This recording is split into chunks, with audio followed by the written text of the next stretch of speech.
I'm an industrial engineer.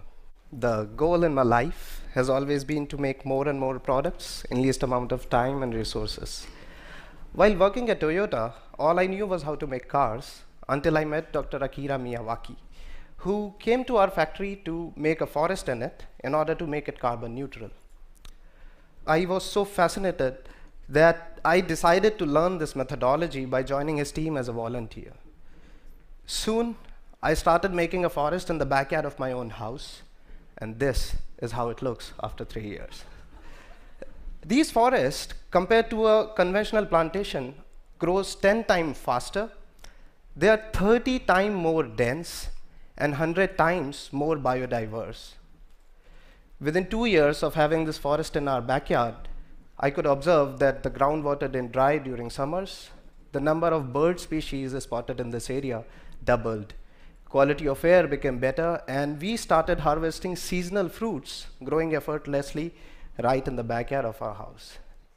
I wanted to make more of these forests. I was so moved by these results that I wanted to make these forests with the same acumen with which we make cars or write software or do any mainstream business.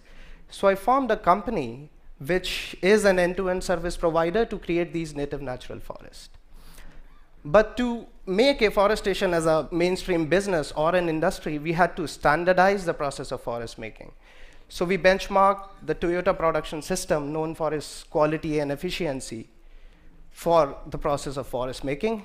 For an example, the core of TPS, Toyota production system, lies in Haijunka, which is manufacturing of different models of cars on a single assembly line.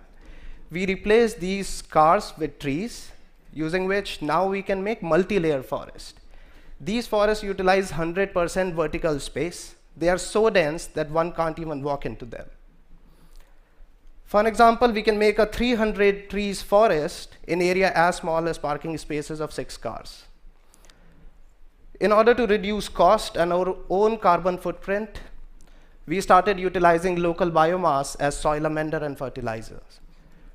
For an example, coconut shells crushed in a machine mixed with rice straw, powder of rice husk mixed with organic manure is finally dumped in soil on which our forest is planted.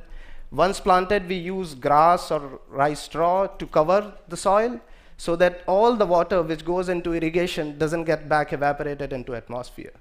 And using these simple improvisations, today we can make a forest for cost as low as cost of an iPhone. Today we are making forests in houses, in schools, even in factories with the corporates, but that's not enough. There is a huge number of people who want to take matters in their own hands, so we let it happen. Today we are working on an internet-based platform where we are going to share our methodology on an open source, using which anyone and everyone can make their own forest without our physical presence being there, using our methodology. On a click of a button, they can get to know all the native species of their place. By installing a small hardware probe on site, we can do remotely soil testing, using which we can give step-by-step instructions of forest making remotely. Also, we can monitor the growth of this forest without being on site. This methodology, I believe, has a potential. By sharing, we can actually bring back our native forest. Now, when you go back home, if you see a barren piece of land, do remember that it can be a potential forest. Thank you very much. Thanks. Thank you.